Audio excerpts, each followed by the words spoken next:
कालू जी, क्या ये सारे पेड़ और फसलें हमारी हैं? दूर दूर तक जहाँ तक नजर जाती है ये जमीन हमारी ही है। तुम्हारी शादी किसी ऐसे वैसे कौवे से नहीं हुई। कालू जी, इतनी जमीन तुमने कहाँ से ली? इसमें से कुछ मेरे पिताजी ने और कुछ मैंने गरीब पक्षियों से छीनी हुई है, मगर तुम चिंता ना करो, अब ये हमारी है।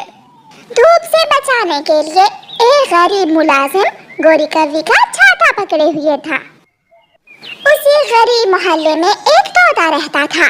तोते की पत्नी का अमरूद खाने को दिल करता है और वो मिठू तोते से कहती है, मिठू जी, आज कई दिनों बाद मेरा अमरूद खाने को दिल कर रहा है, मुझे कहीं से अमरूद तो ला दो।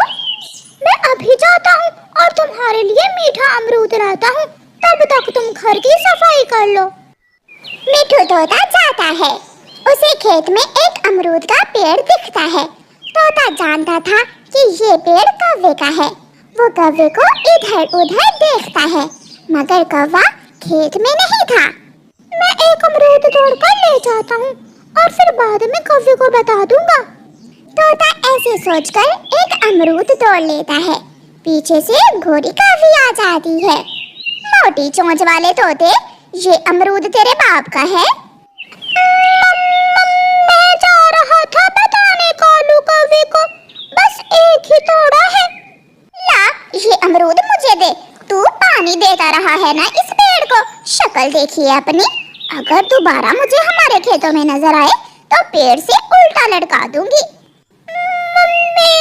मेरी पत्नी का अमरूद खाने को दिल कर रहा था, मुझसे गलती हो गई।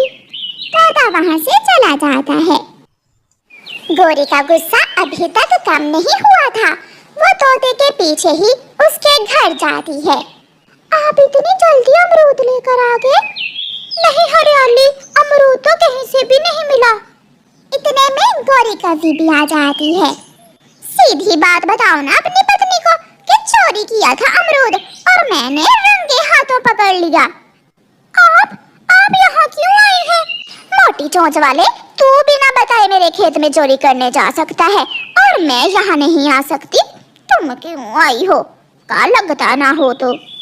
तोते को उसकी पत्नी के सामने बेइज्जत करने के बाद गोरी का गुस्सा ठंडा हो जाता है और वो चली जाती है। मिठू जी, क्या जरूरत थी चोरी करने की? तोता शर्मिंदा था, वो चुप रहता है।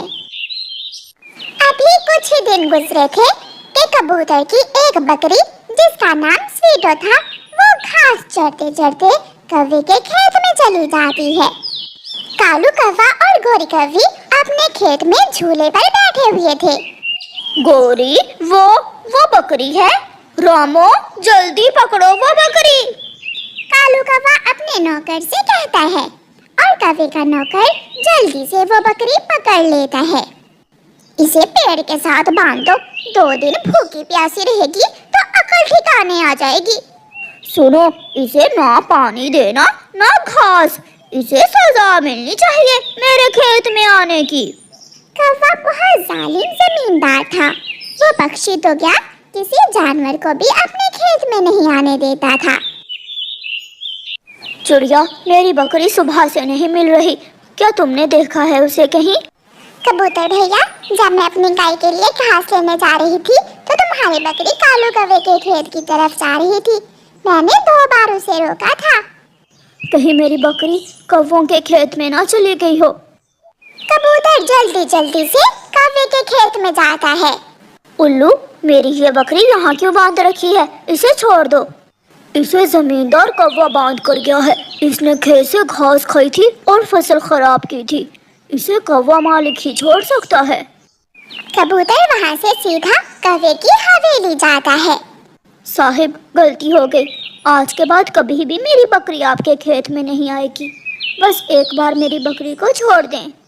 ऐसे कैसे छोड़ दें? उसे सजा देंगे हम। 2 दिन तक उसे भूखा प्यासा रखेंगे, तो फिर दोबारा रस्सी खोलोगे भी तो वो बकरी हमारे खेत की तरफ नहीं आएगी। कौवे बकरी को नहीं छोड़ते। 2 दिन गुजर जाते हैं और और शाम को कबूतर की बकरी मर जाती है। मालिक मालिक, बकरी मर गई। मर गई है तो क्या हुआ, बता दो जाकर कबूतर को। मेरी बकरी मार दी उस जालिम जमींदार ने, मेरी बकरी मुझसे छीन ली। हौसला रखें कबूतर भैया, ऊपर वाला देख रहा है, वो न्याय जरूर करेगा। कभी जमींदार किसी को माफ ना करते थे। चिड़िया की बेटी अपनी गाय को घास खिला रही थी कि वहाँ तितली आ जाती है। गुड़िया गाय की रस्सी छोड़कर तितली के पीछे भागती है। वो बच्ची थी, उसे नहीं मालूम था कि करीब ही कौवों का खेत है। गाय घास खाती खाती कौवे के खेत में चली जाती है। कौवे का नौकर उल्लू जल्दी से कौवे को बताता है, मालिक मालिक, गाय, खेत में गाय है। कालू भतीजी, अब तो पक्षियों ने रोज का काम बना लिया है, कभी बकरी तो कभी गाय। आज मैं ऐसा काम करूंगा कि कभी किसी का पशु हमारे खेत में नहीं आएगा। कालू कौवा कुल्हाड़ा लेकर जाता है और एक ही बार से गाय की एक टांग काट देता है। गाय गिरती है, उठती है और लंगड़ाती हुई, रोती हुई, चिल्लाती हुई वहाँ से चली जाती। जब चिड़िया अपने घर से बाहर निकलती है तो गाय खून में लथपथ घर से बाहर खड़ी थी। मेरी गाय, ये कैसा हुआ? किसी साले ने मेरी गाय की टांग क्यों काट दी? शुक्र करो टांग काटी है, कहीं गर्दन नहीं काट दी मेरे पति जी ने। जालिम कौवी, इससे तो अच्छा था कि गर्दन ही काट देते। ये कैसे जिएगी? इसे दर्द हो रहा है, क्या तुम महसूस कर सकती हो इसका दर्द? अगर दोबारा तुम्हारी गाय हमारे खेत में आई तो फिर गर्दन ही काटेंगे। अब जुल्म हद से बढ़ गया था। वो कहते हैं ना कि जब जुल्म हद से गुजर जाता है तो मिट जाता है। चिड़िया ने अपनी गाय की टांग पर पट्टी बांध दी और फिर कुछ दिनों बाद जख्म ठीक हो जाता है। रानू चिड़िया ने एक लकड़ी की टांग बनाकर अपनी गाय को लगा दी, जिससे गाय दौड़ तो नहीं सकती थी मगर थोड़ा बहुत चल जरूर सकती थी।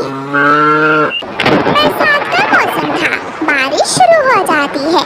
बारिश इतनी तेज थी कि थोड़ी ही देर में कौवे के खेत में हर तरफ पानी ही पानी जमा हो जाता है।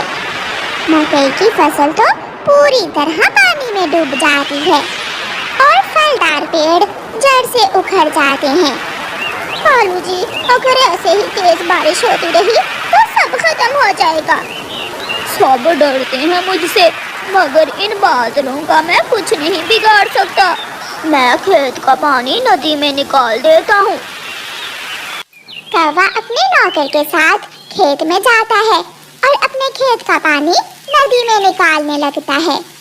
पानी में तैरता हुआ एक सांप कालू कौवे को डस लेता है और कालू कौवा वही पानी में गिर जाता है और नदी में बह जाता है। ये सब इतनी जल्दी हुआ था कि नौकर भी कालू को बचा नहीं पाता। मैं टूट गई, मैं बर्बाद हो गई। ये बारिश मेरा सब कुछ खा गई, खेत, फसलें और मेरे पति को भी। कई दिन बारिशें होने के बाद बारिश रुक जाती है। खेत उजड़ चुके थे और गोरी कौवी उजड़े हुए खेत में बैठी रो रही थी। अब गोरी के पास ना राशन था और ना ही जमीन में कोई फसल। तोते, दरवाजा खोलो, मैं गोरी कौवी हूँ, तुम्हारे जंगल की जमींदारनी। मुझे पता है तुम जमींदारनी हो, मगर तुम यहाँ क्या करने आई हो? मुझे खाना दे दो, मैं भूख से मर रही हूँ। मेरा पति मर गया, खेत उजड़ गया, सब बर्बाद हो गया। जिसकी तुमने बकरी मार दी, जिसकी गाय की टांग काट दी, जरूर ये उन्हीं का श्राप होगा। जाओ यहाँ से। गोरी कौवी निराश होकर रोती हुई वापस चली जाती है। चिड़िया वहाँ आती है। गोरी, जिस तरह तुमने मेरी गाय की टांग काटकर उसे तड़पने के लिए छोड़ दिया, ऐसे ही ऊपर वाले ने तुझे सारी जिंदगी तड़पने के लिए छोड़ दिया है। अब रोती रहो, यहाँ किसी से तुम्हारा भला नहीं किया हुआ जो तुम्हारी मदद करेगा। नफरत है हम सबको तुमसे। किसी के पास मदद के लिए न जाना। चिड़िया, मुझे माफ कर दो, मुझे सजा मिल चुकी है। बात हम पक्षियों की होती तो माफ कर देते, मगर जो जुल्म तुमने हमारे जानवरों से किया है, ये सजा अभी कम है तुम्हारे लिए।